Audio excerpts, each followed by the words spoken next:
Hello dear friends, आपका स्वागत है हमारे YouTube channel study with target achieve में। आज हम आपके लिए डीएलएड फोर्थ सेमेस्टर के लिए सामाजिक विज्ञान का लेसन 3 लेकर के आए हैं, भारत का राष्ट्रीय आंदोलन, जिसमें हम लोग डिस्कस करेंगे। इसके पहले हम लोगों ने 2 चैप्टर डिस्कस कर लिए हैं। फर्स्ट चैप्टर था हमारा 1857 के स्वतंत्रता संग्राम, और उस दूसरा चैप्टर था हमारा धार्मिक सुधार आंदोलन, और थर्ड चैप्टर हमारा भारत का राष्ट्रीय आंदोलन। इसके बाद हम लोग का फोर्थ चैप्टर बचेगा और फिफ्थ चैप्टर बचेगा। इसके बाद हम लोग का फोर्थ चैप्टर बचेगा, जिसमें हम लोग गांधी युग के बारे में पढ़ेंगे, गांधी युग। और फिफ्थ चैप्टर हम लोग का बचेगा, जिसमें हम लोग योगदान, किन किन लोगों ने योगदान दिया, जैसे लाल लाजपत राय, बाल गंगाधर तिलक, बिपिन चंद्रपाल, महात्मा गांधी, पंडित जवाहरलाल नेहरू, सुभाष चंद्र बोस, मंगल पांडे, सभी के बारे में डिस्कस करेंगे। और वहीं से हमारा चैप्टर हिस्ट्री का फिनिश हो जाएगा पूरा पार्ट, क्योंकि हिस्ट्री में हमारे 5 लेसन हैं। हिस्ट्री फिनिश करने के बाद हम लोग ज्योग्राफी स्टार्ट करेंगे।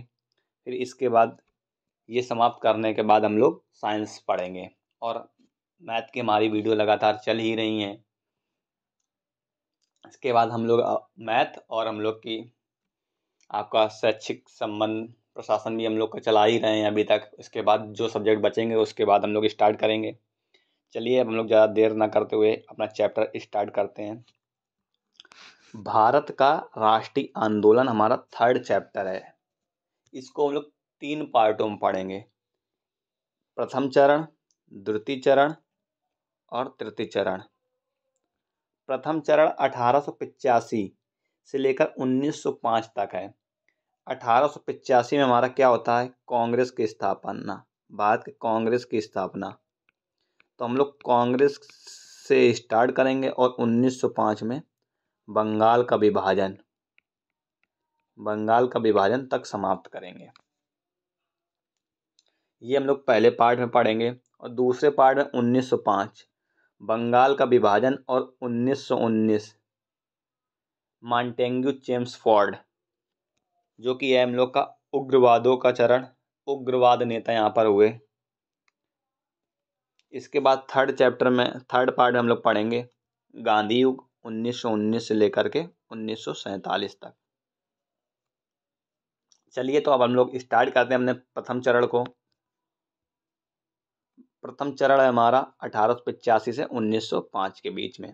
पहला 1885 में हमने आपको बताया भारतीय राष्ट्रीय कांग्रेस की स्थापना 1885 में हुई। यहाँ से क्वेश्चन बनता है हमारा ऑप्शनल में भी कि भारतीय राष्ट्रीय कांग्रेस की स्थापना कब हुई? तो 1885 में। कहाँ पर हुई है? तो मुंबई में। मतलब आज के समय में हम लोग मुंबई बोलते हैं और पहले हम लोग बम्बई बोलते थे। और कहाँ, किस जगह में हुई थी? तो गोकुलदास तेजपाल संस्कृत महाविद्यालय में हुई थी। एग्जैक्ट डेट पूछेगा तो 28 दिसंबर 1885 को, और टोटल 72 प्रतिनिधियों ने इसमें भाग लिया था। और इसके संस्थापक जो थे एओ ह्यूम थे। ठीक, संस्थापक इसके जिन्हें बोलते हैं महासचिव या जनरल सेक्रेटरी, वो एओ ह्यूम थे, और जिन्होंने कलकत्ता के रहने वाले व्योमेश चंद्र बनर्जी को अध्यक्ष नियुक्त किया था। ठीक है, तो अब हम लोग को इतना मालूम हो गया होगा कि भारतीय राष्ट्रीय कांग्रेस की स्थापना 28 दिसंबर 1885 को बम्बई या अब के मुंबई में गोकुलदास तेजपाल संस्कृत महाविद्यालय में 72 प्रतिनिधियों की उपस्थिति में हुई थी। और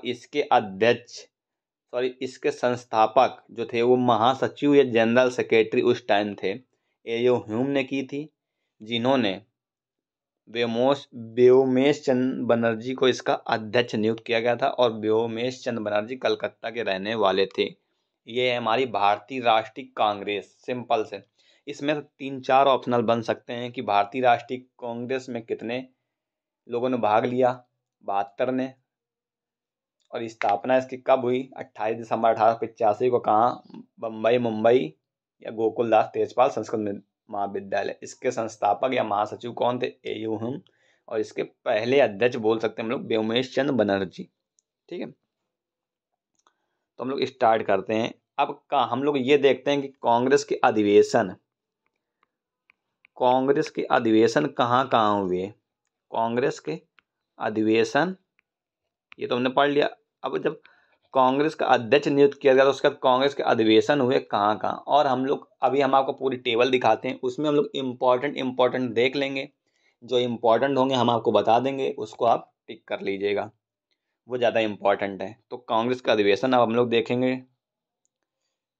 पहले थोड़ा सा और देख लेते हैं, इसके बाद हम लोग कांग्रेस का अधिवेशन देखेंगे। ठीक है, अभी हमने आपको बताया था कांग्रेस की स्थापना कब होती है? 28 दिसंबर 1885 को। ठीक है, मुंबई में। इसको थोड़ा हम लोग और ब्रीफ में थोड़ा डिस्कस कर लेते हैं। संस्थापक कौन थे? A O. Hume. A O. Allan Octavian Hume, जो कि एक टीसीएस के अधिकारी थे और जिन्हें हर्मिट ऑफ शिमला कहा जाता है। हर्मिट ऑफ शिमला कहा जाता है। इससे पहले ये 1857 में इटावा के कलेक्टर थे। ठीक है, 1885 में इन्होंने कांग्रेस की स्थापना की, लेकिन इसके पहले इन्होंने 1884 में INU की स्थापना की थी, इंडियन नेशनल यूनियन। इसके बाद इन्होंने भारतीय राष्ट्रीय कांग्रेस की स्थापना की। ठीक, ये हमारे इम्पोर्टेंट है कि INU इंडियन नेशनल कांग्रेस की स्थापना 1884 में हुई ए.यू. ह्यूम द्वारा। और ए.यू. ह्यूम की जीवनी लिखी गई है, जो कि विलियम वेडरबर्न ने लिखी है। ए.यू. ह्यूम की जीवनी पूछी जाती है, विलियम वेडरबर्न ने लिखी है। लाला लाजपत राय, अपने पत्र में इन्होंने यंग इंडिया में सेफ्टी वर्ल्ड सिद्धांत को प्रस्तुत किया है। कांग्रेस के अधिवेशन के समय वायसराय कौन था इंपॉर्टेंट रखता है, तो उस टाइम पे हमारे वायसराय डफरिन थे। अब कांग्रेस के बारे में कई विद्वानों ने अपने मत रखे, देखते हैं किस किस विद्वानों ने मत रखे हैं। तो अरविंद घोष ने कहा कि कांग्रेस भीख मांगने वाली संस्था है। कांग्रेस के बारे में अरविंद घोष ने यह कहा था कि कांग्रेस एक भीख मांगने वाली संस्था है। डफरिन ने बताया कि सूक्ष्मदर्शी अल्पसंख्यकों की संख्या, कि कांग्रेस सूक्ष्मदर्शी अल्पसंख्यकों की संख्या है। सूक्ष्मदर्शी मतलब छोटे से, अल्पसंख्यकों की संख्या है। बाल गंगाधर तिलक ने क्या कहा कि वर्ष में एक बार मेढक की तरह टर्राने से कुछ नहीं होगा। वाकई सही इन्होंने कहा था कि अगर आप वर्ष में एक बार मेढक की तरह टर्राने से कुछ नहीं होगा, इसका मतलब क्या था कि कांग्रेस हर साल एक अधिवेशन करते थे। तो उसी के बारे में बाल गंगाधर तिलक ने कहा था कि वर्ष में एक बार टर्राने, मेढक की तरह बोलने से कुछ नहीं होता है। जब तक आप मीटिंग पे मीटिंग नहीं करेंगे, आप कार्य का निरीक्षण नहीं करेंगे, एक बार आपने अधिवेशन बुला लिया तो इससे क्या फायदा। इसी वजह से बाल गंगाधर तिलक ने कहा था कि वर्ष में एक बार मेढक की तरह टर्राने से कुछ नहीं होगा। ये तो वैसे ही बात होती है, जब मेढक को प्यास लगती तो वह टर्राता है। तो मतलब जब इनको जरूरत पड़ती है तब ये अधिवेशन बुला लेते हैं। इसी वजह से अरविंद घोष ने कहा था कि कांग्रेस भीख मांगने वाली संस्था है। जब उसको जरूरत पड़ी तो अधिवेशन कर लिया।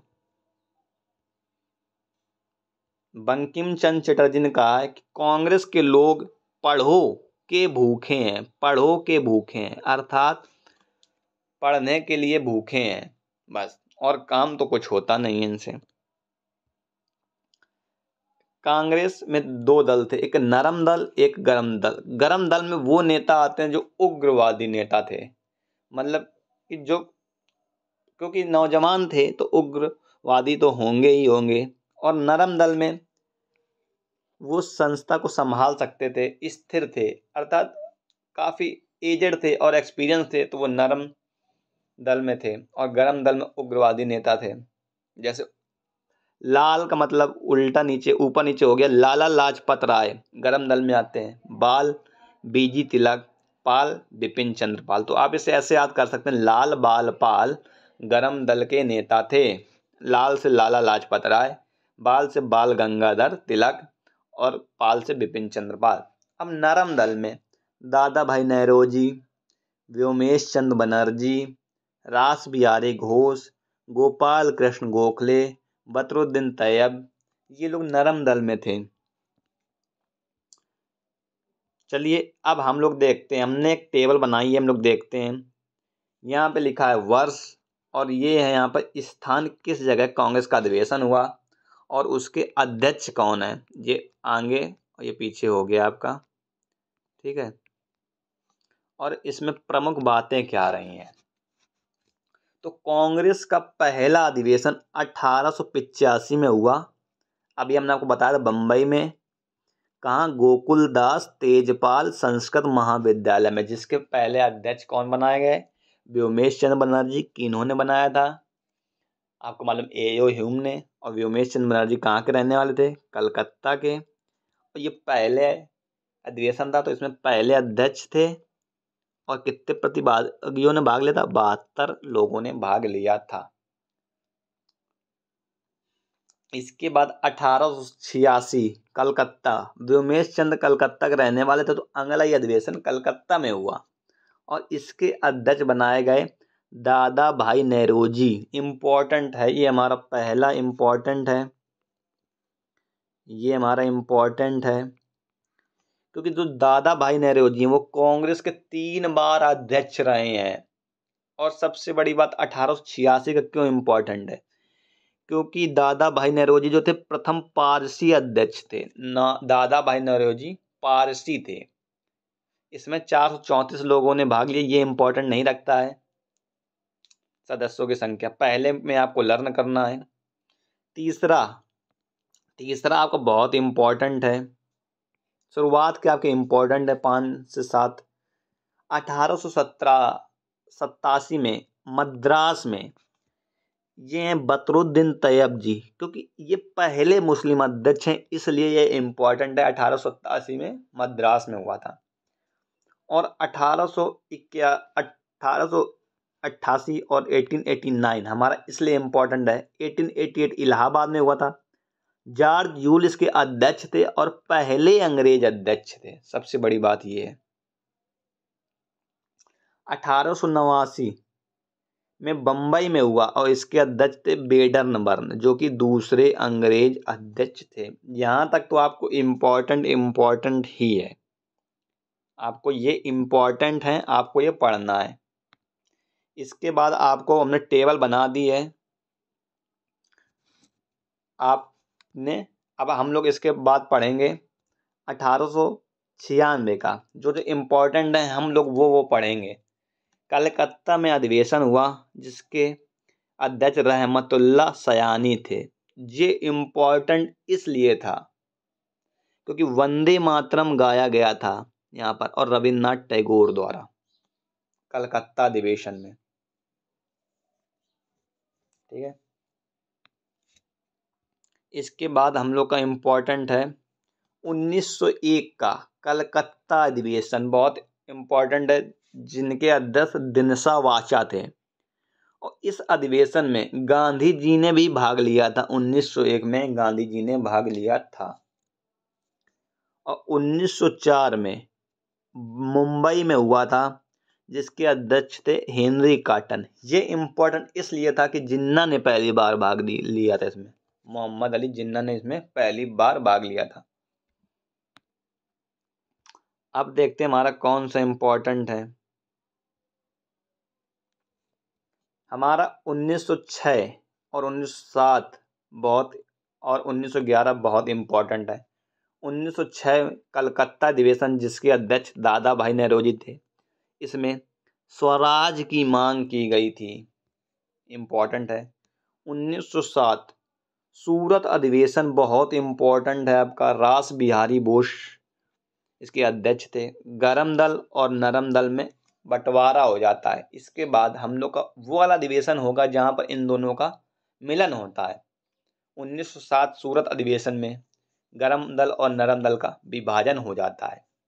1911 कलकत्ता अधिवेशन, जिसके अध्यक्ष थे पंडित विश्वनाथ नारायण धर। यहाँ पर राष्ट्रगान को गाया गया था, बहुत इंपॉर्टेंट है। इसके हमने पहले आपको बताया था राष्ट्रगीत, राष्ट्रगान। इसके पहले हमने आपको बताया था वंदे मातरम, वो भी कलकत्ता अधिवेशन में 1896 में गाया गया था रविन्द्रनाथ टैगोर द्वारा। और 1911 कलकत्ता अधिवेशन, जिसके अध्यक्ष पंडित विश्वनाथ नारायण धर थे। यहाँ पर राष्ट्रगान गाया गया था हमारा जन गण मन, और वंदे मातरम है हमारा राष्ट्रीय गीत। 1916 में बहुत इंपॉर्टेंट है लखनऊ, जिसे हम लोग लखनऊ पैक्ट के नाम से भी जानते हैं। इसके अध्यक्ष अंबिका चरण मजात। इसमें नरम दल और गरम दल प्लस मुस्लिम लीग के बीच सदस्य एक हो गए थे 1916 में। 1917 का बहुत इंपॉर्टेंट है कलकत्ता अधिवेशन, जिसमें एनी बेसेंट पहली अध्यक्षता थी, बहुत इंपॉर्टेंट है 1917 का। 1918 का इतना इंपॉर्टेंट है नहीं, लेकिन पढ़ लेते हैं। 1918 का दिल्ली अधिवेशन हुआ है, दिल्ली में मदन मोहन मालवीय अध्यक्ष थे। ये इंपॉर्टेंट थोड़ा इसलिए है कि यहाँ पर बाल गंगाधर तिलक को अध्यक्ष बनाना था, लेकिन वो ब्रिटेन गए थे उस टाइम पे, तो इसके अध्यक्ष मदन मोहन मालवीय थे। और यहीं पर कांग्रेस में फिर से फूट पड़ी। नागपुर अधिवेशन में अध्यक्ष थे वीर राघव। यहाँ पर गांधी जी असहयोग आंदोलन प्रस्ताव लेकर के आए थे, गांधी जी का। इसके बाद आपका 1920 का कलकत्ता विशेष अधिनियम था, वो हमारा इंपॉर्टेंट था कि इसके अध्यक्ष थे लाला लाजपत राय, और इसका विरोध किया गया था। किसने किया था? एनी बेसेंट, मदन मोहन मालवीय, मोहम्मद अली जिन्ना, चित्तरंजन दास ने विरोध किया था। ये आपका इम्पोर्टेंट नहीं है। 1918 का बहुत इंपॉर्टेंट है, कांग्रेस का पहला विशेष अधिनियम जो कि बम्बई में हुआ। इसके अध्यक्ष हसन इनाम थे, वेरी इंपॉर्टेंट है आपका। 1923 का इंपॉर्टेंट है नहीं। 24 का बहुत इंपॉर्टेंट है, 1924 का, जिसमें बेलगांव कर्नाटक में हुआ, और इसमें महात्मा गांधी ने भाग लिया और अध्यक्ष भी रहे। महात्मा गांधी एक बार ही अध्यक्ष बने, और बेलगांव कर्नाटक में 1924 में। 1925 का ही बहुत इंपॉर्टेंट है, जो कि कानपुर में हुआ, और इसकी अध्यक्षता सरोजिनी नायडू थी। ये इंपॉर्टेंट इसलिए है क्योंकि ये पहली भारतीय महिला अध्यक्ष थी सरोजिनी नायडू कांग्रेस की। इससे पहले अंग्रेजी थी, विदेशी महिला अध्यक्ष थी एनी बेसेंट। 1927 का आपका इतना इम्पोर्टेंट है नहीं। 1929 बहुत इम्पोर्टेंट है, लाहौर अधिवेशन पूछा भी जाता है। इसके अध्यक्ष पंडित जवाहरलाल नेहरू थे, और यहाँ पे पूर्ण स्वराज अनिवार्य रूप से मान्य हुआ। इसके बाद हमारा आता है 1931 का इम्पोर्टेंट है बहुत। 1931, 37, 39 तीनों बहुत इंपॉर्टेंट है, क्योंकि 1931 में कराची अधिवेशन के अध्यक्ष सरदार वल्लभ भाई पटेल थे। इन्होंने किसानों के अधिकार की बात कही, बहुत इंपॉर्टेंट था। किसानों के अधिकार की बात पहली बार हुई 1931 कराची अधिवेशन में। 1937 में फैजपुर, जो कि बंगाल में पड़ता है, इसके अध्यक्ष पंडित जवाहरलाल नेहरू थे, और यह एक पहला अधिवेशन था जो कि गांव में हुआ, पहला अधिवेशन था। ये इसलिए इम्पोर्टेंट है हमारा, ये बहुत इंपॉर्टेंट है। 1939 का त्रिपुरी MP का अधिवेशन, जिसके अध्यक्ष सुभाष चंद्र बोस थे। इन्होंने सीतारमैया को हरा दिया था, 1377 वोटों से हराया था, ये समझ लिए। और 1939 में सुभाष चंद्र ने कांग्रेस को इसका छोड़ दिया और उनकी जगह पर अध्यक्ष बनाए गए हमारे राजेंद्र प्रसाद।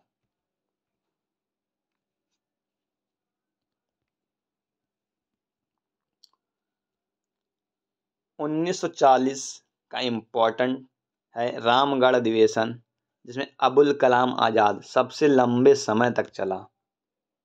और 1946 का तो बहुत इम्पोर्टेंट है, 1857 की जहाँ क्रांति हुई वहीं 1946 का अधिवेशन हुआ मेरठ में। और जेबी कृपलानी स्वतंत्रता के समय अध्यक्ष रहे, सबसे बड़ी बात यह है स्वतंत्रता के समय। 1948 में बहुत इम्पोर्टेंट है जयपुर में अधिवेशन, सीतारमैया इसके अध्यक्ष थे। ये हमारा 1948 इसलिए इम्पोर्टेंट है क्योंकि ये हमारा अंतिम कांग्रेस का अधिवेशन था, इसलिए बहुत इम्पोर्टेंट है। ये हम लोगों ने अधिवेशन जान लिए इम्पोर्टेंट। अब हम लोग देखेंगे कुछ जो इम्पोर्टेंट क्वेश्चन बनते हैं कि कांग्रेस के कुल अंग्रेज 4 अध्यक्ष थे, 4 ही अंग्रेज अध्यक्ष थे। जॉर्ज यूल सबसे पहली बार इन्होंने भाग लिया 1888 में। बेडन बर्न उसके जस्ट तुरंत बाद 1889 में अध्यक्ष थे। अल्फ्रेड वेब 1894 में और हेनरी कॉटन 1904 में अंग्रेज के 4 अध्यक्ष हुए हैं। 1888 का आपको याद करना क्योंकि ये पहले अंग्रेज अध्यक्ष थे। और 1889 में बेडन बर्न ये दूसरे अंग्रेज अध्यक्ष थे। फिर 1894 में अल्फ्रेड वेब और चौथे में 1904 में हेनरी कॉटन, यही 4 अंग्रेज के अध्यक्ष रहे हैं। अब कांग्रेस की 3 महिलाएं अध्यक्ष हुई हैं। पहली आप जानते एनी बेसेंट, और ये पहली विदेशी महिला भी थी। दूसरी सरोजिनी नायडू, ये पहली भारतीय महिला थी। और तीसरा नलिनी सेनगुप्त। ये 3 ही इम्पोर्टेंट महिलाएं जिन्होंने कांग्रेस के अधिवेशन में भाग लिया।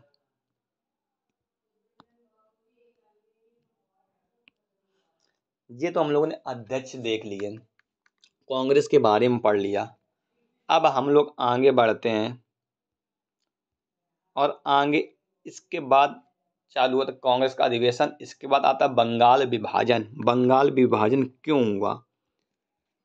बंगाल विभाजन, तो बंगाल के विभाजन की घोषणा होती कब है? 20 जुलाई 1905 को।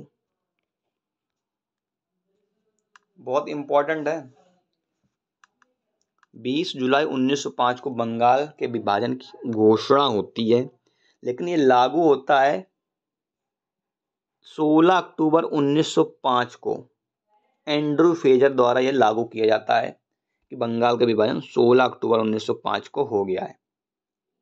बंगाल का विभाजन कराना बेडन बर्न के दिमाग की उपज था। उसने कैसे कराया बंगाल का विभाजन? ये बेडन बर्न के दिमाग की उपज है। तो क्वेश्चन पूछता है बंगाल के विभाजन किसके दिमाग की उपज था? तो हम लोग लिखेंगे बेडन बर्न। होना कब था?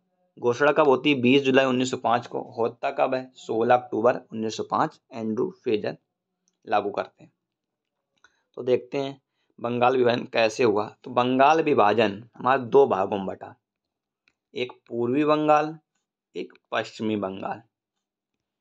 पूर्वी बंगाल में हमारा आता है असम। असम में जो भी मुस्लिम बाहुल क्षेत्र थे वहाँ पर। पश्चिमी बंगाल में आता है हमारा बंगाल, बिहार, उड़ीसा और हिंदू बाहुल क्षेत्र जो भी था। तो उस टाइम जो थी असम की राजधानी ढाका, मतलब पूर्वी बंगाल की राजधानी ढाका हुआ करती थी और पश्चिमी बंगाल की राजधानी कोलकाता हुआ करती थी। उस टाइम पे बंगाल का विभाजन 2 वर्गों में हुआ, 2 जगह से हुआ, पूर्वी बंगाल और पश्चिमी बंगाल। पूर्वी बंगाल असम मुस्लिम बाहुल क्षेत्र था। पश्चिमी बंगाल में बंगाल, बिहार, उड़ीसा के हिंदू बाहुल के लोग आ जाते थे। अब इसकी इम्पोर्टेंट बात क्या थी कि प्रथम लेफ्टिनेंट गवर्नर कौन थे पूर्वी बंगाल के? तो ब्यूमफील्ड फुलर।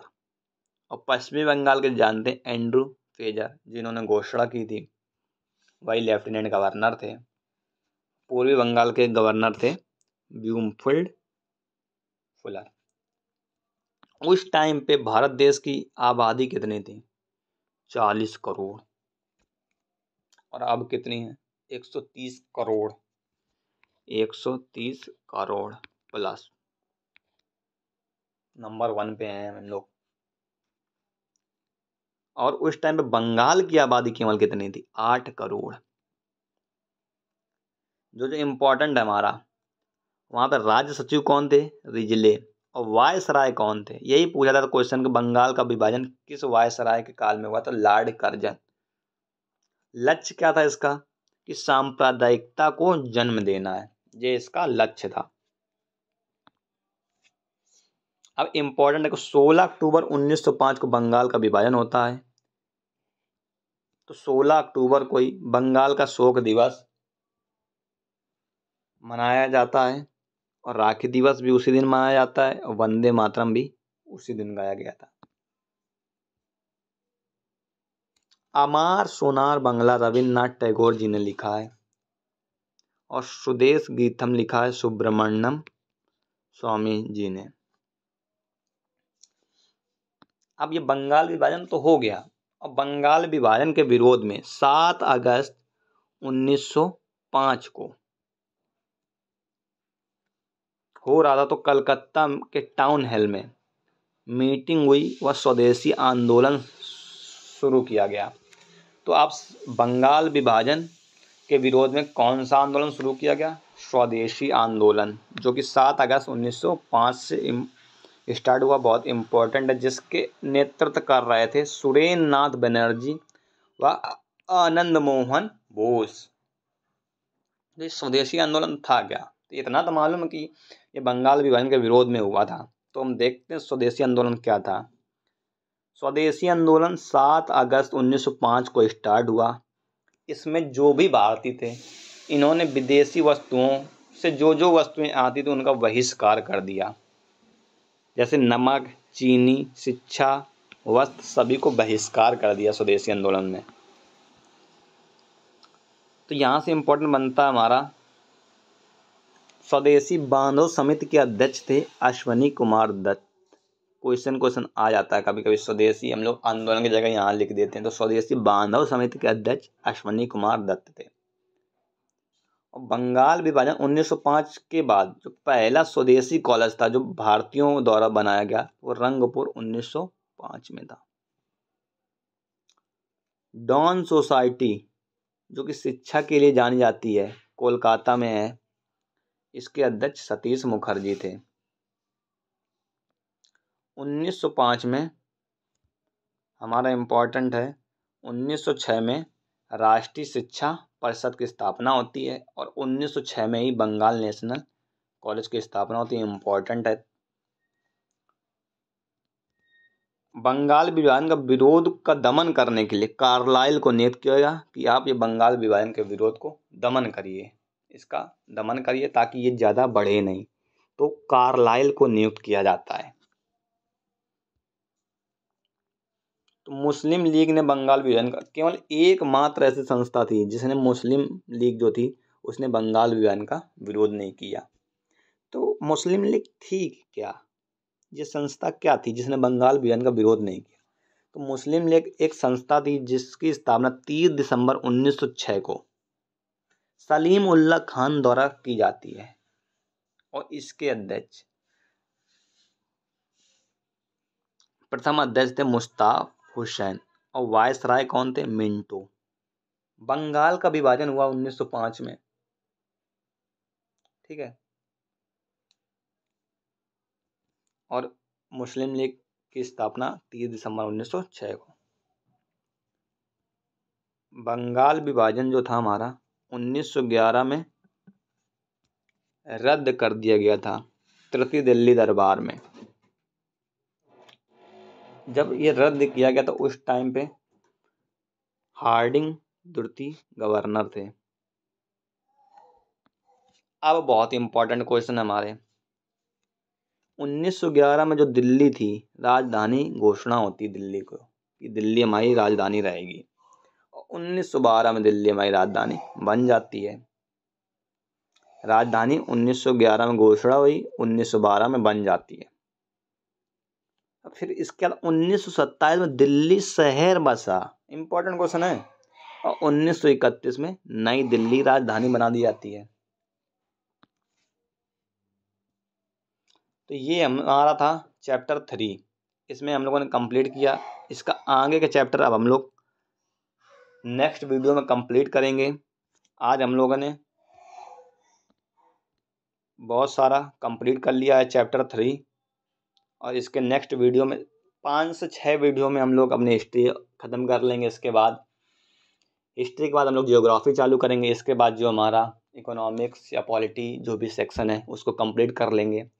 मैथ हमारी चल ही रही है, सोशल स्टडी हमारी चल रही है, और शैक्षिक प्रबंधन हमारा चल ही रहा। 3 सब्जेक्ट हमने उठाए हैं शुरुआत से। जैसे ही ये फिनिश होंगे इसके बाद 3 सब्जेक्ट हम लोग और उठा लेंगे, तो हमारे 6 सब्जेक्ट हो जाएंगे। फिर बचेंगे 2 सब्जेक्ट, उनको भी हम लोग जल्दी से जल्द स्टार्ट करने का प्रयास करेंगे।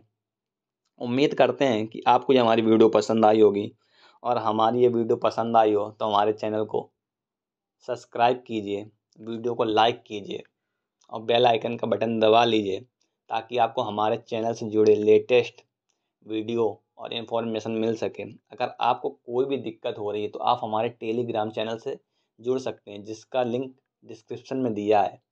आपको कोई भी प्रॉब्लम हो रही है DLED 4th सेमेस्टर या DLED किसी भी सेमेस्टर से, तो आप हमसे सलाह ले सकते हैं।